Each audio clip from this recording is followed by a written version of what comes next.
The power of balance. I know y'all gonna feel me on this one. Patience and trusting versus ambition. Taking action, but also being still. How do you do both? Loving, but letting go. It's crazy. Being intentional and in tune, but letting things flow without your control. How about some things you gotta let come to you, but other things you gotta go and get? I mean, like, seriously, what the hell do we do? Here's my wisdom after exploring this spectrum.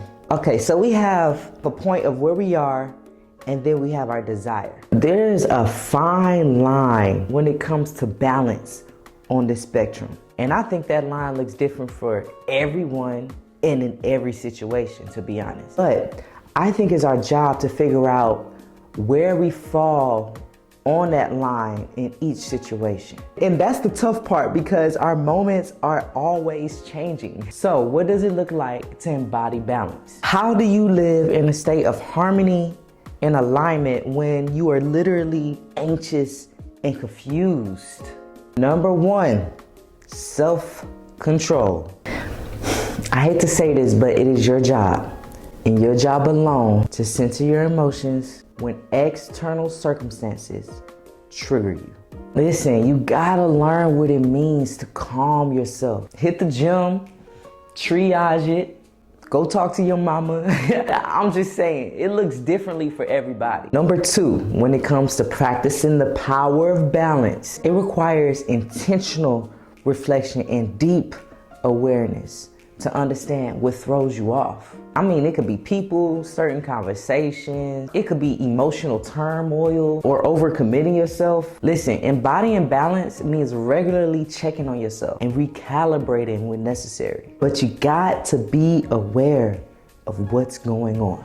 Three, I ain't gonna lie, this has been my favorite term for the past few months. Boundaries.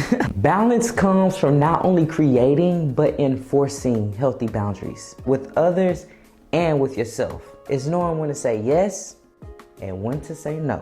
And having a discipline to follow through on what serves you best. When you can adhere to your boundaries, understanding where you are on that spectrum becomes way more clear, because you are essentially creating thresholds. I hope this makes sense. And lastly, embodying the power of balance means being adaptable. Yes, become self-aware, and yes, maintain those boundaries so that you could avoid putting yourself in situations that's going to take you out of equilibrium. You also have to be conscious enough and mature enough to understand that things will happen outside of your control all the time. So you have to practice stability within flexibility. It's in being flexible enough to flow with change, but still maintaining your core values. Balance is tricky, y'all. It's literally the very thing that could take you over the edge or keep you sane in the unknown. Listen, there's gonna be a lot of times where you're confused, anxious, and curious. But it is in that moment where we have to practice the power of balance. It's all about managing that energy. When you can let go of the need to know everything, to have all the answers, you become comfortable with uncertainty. You begin to recognize it as a field of all possibilities. And that's the fun part.